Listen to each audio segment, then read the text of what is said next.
waad arkayseen baarlamaanka ayuu wuxuu ku soo celiyey sharcigii 12 abriil la ansixiyey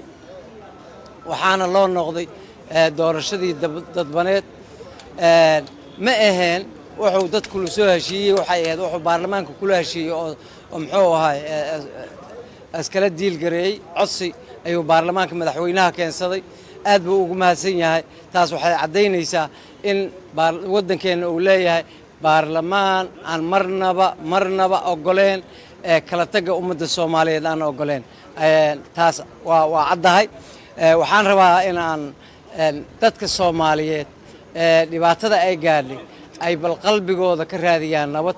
annagu sharcigii aan ansixinay ee jihaynta doorashadu waxay jaanis siinaysaa ummadda Soomaaliyeed kan jooga raas casayr iyo kan jooga raas kambooni ay jaanis siinaysaa laakiin dad baa diiday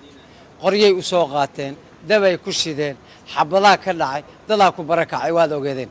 taas awgeed inaan shacabkayna u tanasulno oo aan xabad wax walba waxa ka darnin baa leeyahay falaar inta muxuu ahaa ishi iyo salka ay ugu dhacday teen ka siibnaa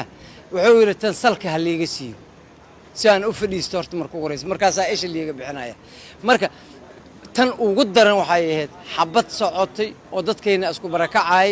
oo dadka waliba guryaha inta looga taga loo garaaco lalahay kaaliya barakaca socda guryaha ka baxa lalahay ilaah baa mahadle maanta maalin nabadeed waaye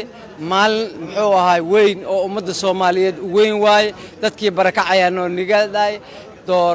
doorashadii dadbaneed baa la aadayaa tan ugu muhiimsan waxa weeye dadka ilaa iyo hadda colaadda sii horinayo ee ciidamada u baaqayo oo geela u geynayo oo muxuu ahay kala qaybinayo ciidamadu war colaadi wiil waa ku dhintaa kuma dhasho wiila ku dhintay moogi wiilku muxuu ahay kuma dhasho colaadda hala joojiyo nabadda hala qaato doorashada markii baarlamaan la soo doorto kadib ee baarlamaankaas guddigii doorashada laga dhax magacaabo kadib ayaa musharaxiinta madaxweynayaasha ay qaadan doonaan shahaado maalintaas shahaado hadii ka hor ka waran laga waayo astaamakii lagu siin lahay ee muxuu ahay inaad musharax tahay lagu siin lahay laga waayo oo shacabka Soomaaliyeed adab aad ku rabtay ka war